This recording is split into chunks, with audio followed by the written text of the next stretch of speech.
everyone, welcome back to my channel R.W.S lesson for kids. So yes, I'm back with class 12 ISC Sociology. I know there's a long gap in between since I posted the last video, so I'll try my best to post all the next chapters as fast as I can. So let's move on with the second chapter. So this is a one shot of chapter 2, religion and society. Let's start. First of all, what is religion? Religion is an attitude towards superhuman power. Simple definition given by Ogburn. Important. Okay, learn it. So religion is something, it's quite easy to understand. See, it's easy. So it's something where we think that there's a supernatural being, means there is a higher authority who controls us and have the authority or the power to rule. Okay, hence we pray to that supernatural being. Fine. So it's an attitude towards superhuman power. Simple. Now there are some elements in this part, religion. So basically there are 4 elements: beliefs, rituals, taboos and superstitions. See, beliefs are basically the ideas accepted to be true, but there is no empirical proof. Okay, and it's the cognitive aspect. So it's something that shapes your behavior, perceptions and attitude, right? It uh, like guides you in the decision making. Okay, all religion have some of the basic beliefs, right? Beliefs uh, uh, are basically the superhuman forces. Like some of the religion, they believe that there are only one god, and some believe there are many gods, right? So that is like their own belief. Different religion have their own belief system. Okay. um so example like karma. Okay, people believe in karma, like means the good deeds, because they think that if we'll do good deeds, that supernatural being will bless us and will be blessed with blessings, right? So that our life will become easier due to his or her blessing. Fine. Next is ritual. It's religious action repeated, deep religious and cultural significance. So see, these are something that these are basically the religious rituals that we follow, or like the traditions, the cultures. Different religion have their own rituals, okay, and have their own cultural significance, and this is the practical aspect of religion. Okay. And this basically you know it maintains the solidarity, unity in the group. Okay, shared, people have shared values, and different religion have some of the different rituals. Okay, like for example, Muslims, they go to the namaz, and Hindus, they sing bhajans together, right? Then third is taboo. These are the unwritten restrictions, forbidden. Okay, these are restrictions that are imposed upon the society by the religion, or basically by that supernatural being. It basically means that supernatural being, or the higher authority, okay, that's upon us, means the god. Okay, he or she doesn't wants us to do something. Okay, so that is basically the taboos, the things that the supernatural being doesn't want us to perform. Taboos, which are like forbidden restrictions. Okay. and in some societies, like when all these restrictions are not followed, people often uh, punish that particular person. Okay, so this is all about and also people, they follow these out of the demonic fear. Okay, fear. And also this limits an individual to the norms of the society. It's a good thing. And one more thing, that is, it basically, it sometimes it protects from something, right? It also protects. Like for example, um, um, in the first chapter we have gone through the marriage types. So in the first chapter we have seen that there is a joking relationship among the daughter-in-law and father-in-law. Okay, so there the restriction is that they have to avoid themselves in order to um, avoid the relationship that might occur between them, which is not socially accepted. Okay, so like this is a taboo, and sometimes it protects, basically what it lessen the complexity in the family or in the society. Okay, so yes, always, it's not like taboos are always wrong. Sometimes it's often it helps. Okay, superstitions, these are the irrational beliefs, relationship between unrelated events. Okay, so like for example, um, if you break a mirror, so there will be 7 years of bad luck for you. These all are superstitions. Okay, then like when you're walking in a road and a cat crosses the road, that is something, a sign of bad luck, so you must wait for some time and then you must move. So all these are kind of superstitions. These are beliefs, but they like don't have proper proofs. Okay, uh, and they relate events which are like, it sounds funny sometime. Okay, next let's move on to the religion and science part. So what, now here we'll see that what are the similarities and what are the dissimilarities present. Okay, similarities first, let's go through. It's a system of belief, right? Obviously, uh, if somebody believes in religion, he or she will keep believing on that. And if some believes in the science, they will keep believing on science. That's a system of belief, and people are free to actually choose anyone. Okay, next is it explains reality. Obviously, simple, easy. Obviously religion expresses or explain it a bit in a different way, and science it in a different way, right? And in the modern society, majority of us, we believe in the science, right? That is what. um, Next is order and predictability.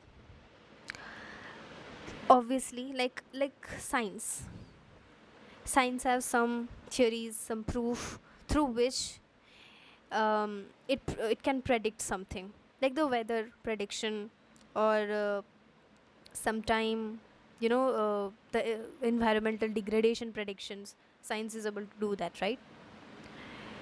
Same way in the religion also, there are certain predictions given by people, right?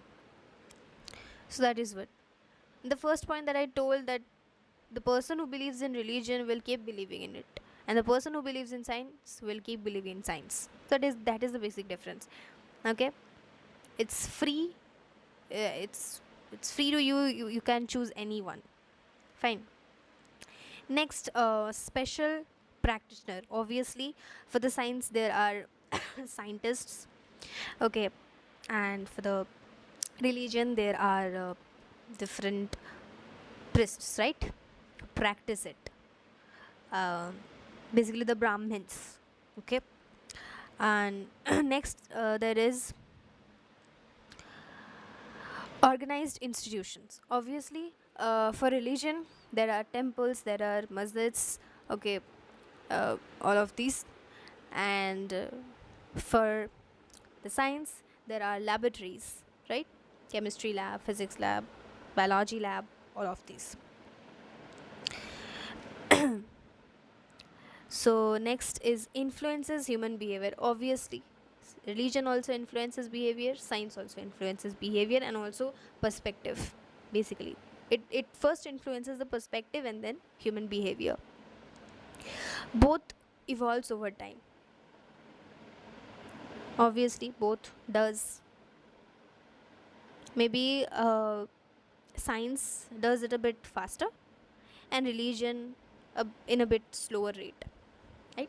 So at speed. So now let's move on to the differences. First is nature of knowledge. So basically, from where does the knowledge comes? In religion, that is something called faith, beliefs, and sacred authority. From where the knowledge comes, okay, people believe. And in the science, obviously, it's the experiments, is the observation, and is the proper proof or the evidence. That is the nature of the knowledge. Fine. Next is subject matter. Here, religion uh, is basically all about the supernatural, sacred, and spiritual matters. But science is all about natural and physical world. Okay. Then is method of validation. See, uh, religion basically validates something using the scriptures or belief systems, whereas science uses the scientific methods, experiment, or known as testing. Then they validates a particular situation or something, right? Next is attitude to change. uh, Religion is conservative and is a slow change. There's a slow change, right? And in the science, it's very dynamic, progressive. uh, New discoveries comes every day, might be, right? So as I told you in the last point, that the change in the religion part is a bit in a slow rate, but in the science it's a bit faster. Okay. Aim and purpose. uh, so religion is basically gives us that moral guidance and spiritual salvation, which we call moksha. Okay. This is the main aim of religion, and the main aim of science is to explain or predict, okay, and to control the natural phenomena. Fine. Next is a type of authority. Religion uh, have authority of the like different religious leaders and holy text. These are the authorities. Okay. Different religious leaders and holy texts. In the science, the authority is based in the empirical proofs and scientific community. Simple. Next, acceptance.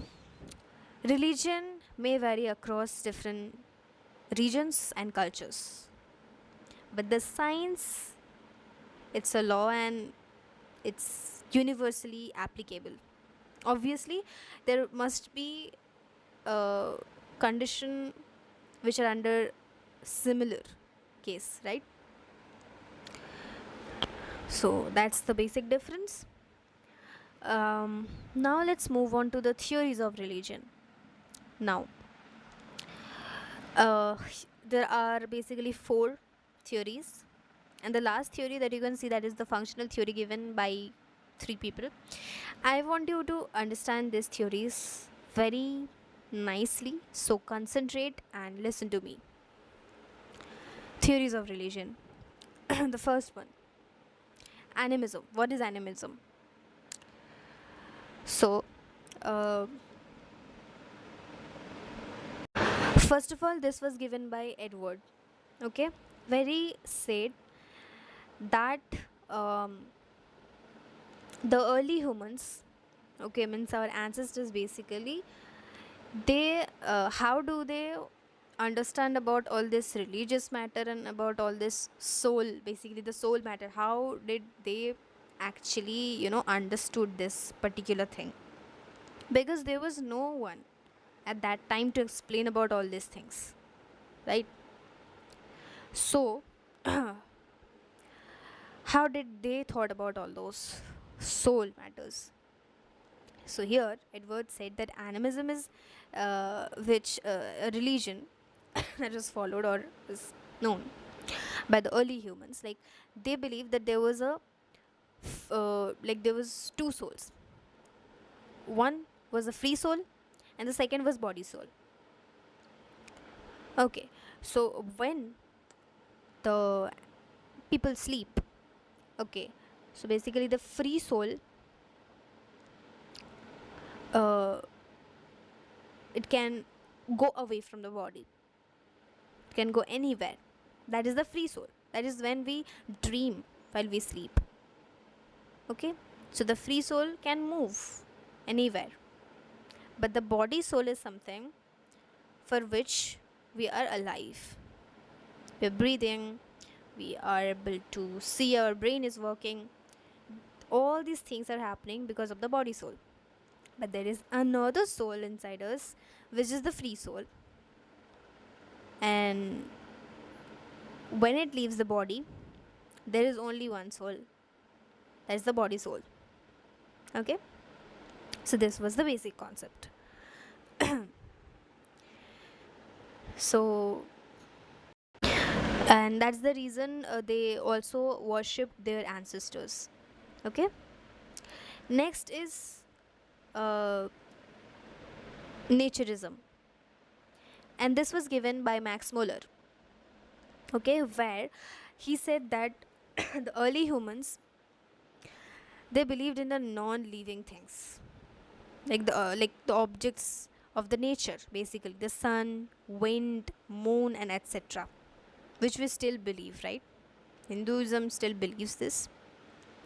So naturism basically says this, that the early humans believed in this natural things, the sun, moon, wind, because all these things really affected them, right? This is all about. Totemism is basically when uh, it says that early humans basically believed in the uh, in some specific animals, plants, or even rare to be an non-living thing too. Basically, an animal or a plant. Okay, like one of the tribe, I forgot the name. They believe in the tortoise, because when there was a flood, something I guess, flood. So in that difficult condition, the tortoise helped them. And another side, there was a crocodile who was eating the peoples. So they believe the tortoise as a sacred, you know, organism. Okay, so that is known as totemism. Okay, when they believe in particular animals or plants. Now let's move on to the functional theory. The functional theory was given by three person, as I said: Malinowski, Radcliffe Brown, and Emile Durkheim. First of all, Malinowski. So Malinowski basically said that religion, the function of the religion is basically to secure mental and psychological stability in an individual's life. Simple. So basically, it says that see, there's a lot of problem in our lives, right? So in that problem, if somebody says a religious leader, or sometime so people believe in religion, and it gives them a peace. So why not? Why not they believe in the religion. So that is basically the thing. So here Malinowski basically focused on the psychological function of religion, particularly its role in helping individuals cope with the anxiety and uncertainty. Okay, he observed that religious rituals are often performed in situations of stress and dangers, right? Such as during a very dangerous flood, or when there is a dangerous condition we're facing, we go to the God and we pray, right? Okay, suggesting that religion provides a way to manage anxiety and uncertainty. So, and also he believes that religion is universal because uh, humans have universal biological and psychological needs that religion helps to fulfill. Okay, it basically gives comfort and security. Okay, and it basically gives the power to the humans to face life challenges. Simple. Now let's move on to Ratcliffe Brown concept. So see, Ratcliffe Brown and the Emile Durkheim concepts, this too might be a bit complicated, and you might get confused between these two. So listen to me very properly. First of all, Ratcliffe Brown and Emile Durkheim both believed religion to be a social institution which controls the human behavior. They both believe in this. And also, they both believe that there is a fear of supernatural control and punishment among the people. Why they follow the religion. So these 2 points are same. But now the difference is, Ratcliffe Brown says, first of all, Emile Durkheim says that um, religion influences individuals' behavior. Basically, it um, gives rise to a collective consciousness among the people. Okay, as they pray together, as they sit together, means to pray God, as there are several festivals, okay, religious uh, rituals and customs, as they do all of these things together, they slowly develops a collective consciousness, and hence naturally they starts respecting each other, and that further leads to social control. Okay, so he basically concentrated on this. But whereas Radcliffe Brown says that, he also says that religion influences individual obviously, but before that it influences the different social institutions first, then it influences the individual. Fine. So Emile Durkheim basically said only about the function of the religion, but Radcliffe Brown concentrated in the structure as well as in the function. Now, how do the religion influences the different social structures or the social institutions? So, for example, um, like suppose in the family, in the wedding, in the birthday parties, or yeah. So, in all those things, what it does, the religion basically, it unites people. So there is a social solidarity, right? So that basically ultimately leads to social control. And the next one is, there are several different marriage rules in our families, and that is said and that is basically followed by different religion, and obviously there are several different marriage rules and different religion, which is followed by different families, right?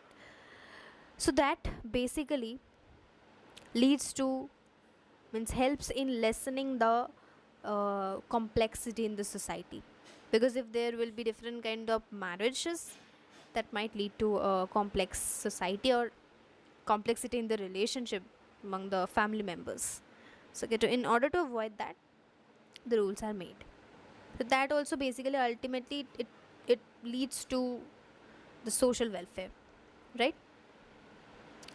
That is how the religion influences the different social institutions or the structure. So this was the basic difference between these two. Okay, so this is done. And also one more thing that I forgot. In the Imail Durkheim, there are basically two kind of actions. The first is the sacred action, and the second is the profane action. The sacred action are it's clear by the word only. The holy things or the good things, the special thing, basically the special thing in religion, that are known as the sacred actions. And the profane actions are the everyday aspects of like life, okay, like the normal routine, the cooking food, walking, working outside. All of these are the normal things that we do every day. Actions, normal actions that we do every day falls under this profane.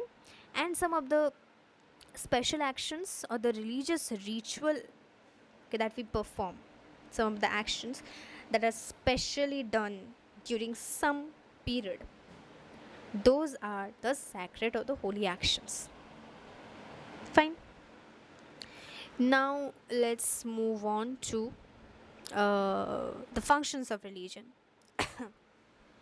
So there are actually functions and dysfunctions both. So obviously these are really easy, even if you read this and listen, so you'll be able to understand that. So first one is social cohesion, means social unity. Obviously this religion helps in social unity. Obviously it leads to the social inequality too, but actually both. When it comes to the case of similar or the same religion or the same community, it helps in the unity part, right? But when there is a difference in the religion and culture, it leads to the social inequality. Next is social control, as I told you. Third, provides emotional security, obviously. Fourth, gives meaning and purpose to life. Fifth is promotes social welfare and charity. Sixth is preserves culture and traditions. And the seventh is promotes social integration. Same unity. Okay. Dysfunctions of the religion includes promote social conflict, increase blind faith and superstitions, support social inequality, leads to social rigidity, causes psychological fear and guilt, encourages fatalism. Now, what is fatalism? It's basically when people keeps believing too much um, in their like fate. There's something known as fate, right? भाग्य. जब लोग ज़्यादा अपने भाग्य पे विश्वास करने लगते हैं और खुद से कुछ नहीं करते, they don't try to do anything to change their fate, means their bhagya. They only believe that there's a super human being, means there's a god, भगवान है, वो सब देख लेंगे. There's God and he will handle everything. So I'm not going to work in any part of my life to change it. That is known as fatalism. Okay, but that is really wrong. Okay. Next is can be exploited for political or economic gain. Obviously, I think I don't have to explain this point, because I think you guys are really mature and you're able to understand this. So next one is relationship between religion, morality and social control. See, religion is the sacred foundation, you know. Morality is the ethical standards, right? And social control basically ensures compliance with the norms or laws, or basically ensures compliance with the religious code or the moral codes, moral standards. Fine. Now, how these are related? uh, for example, religion provides sacred legitimacy, right, which further strengthens morality. Next, the relationship between religion and social control is that, for example, people avoid wrongdoing due to fear of divine judgment. Fine. The third is a relationship between morality and social control. So, like, society praises honesty, and it discourages, it doesn't support cheating. Fine. So this is all about the relations. Now the last part is religious code and the moral code. Religious code refers to the rules derived from the sacred text and religious doctrine, whereas moral code refers to the social, well, it'll be socially, okay, socially accepted standards of right and wrong.